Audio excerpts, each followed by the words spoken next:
Chef Watson is a secret weapon. You can extend your repertoire into all different cuisines from different countries because it's all in his database.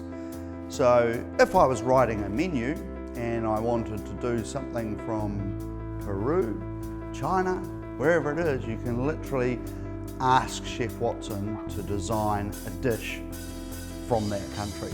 So his database is just massive.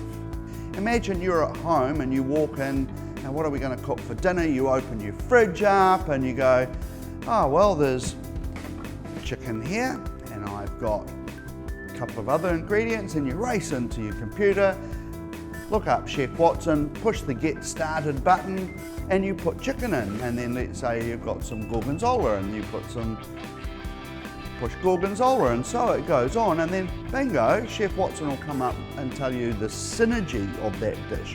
So it's a wheel, and if the wheel is completely full, you know that he is telling you, or Chef Watson is telling you, that that match is a match made in heaven if it's 100% full. If it's 3/4 full, you know some of the ingredients are not quite working. And then you scroll down and there will be a recipe. How simple is that? Does it replace the chef? No, because you've got to work out sometimes how you make the truffle salt work with the blood orange and come up with something in your mind.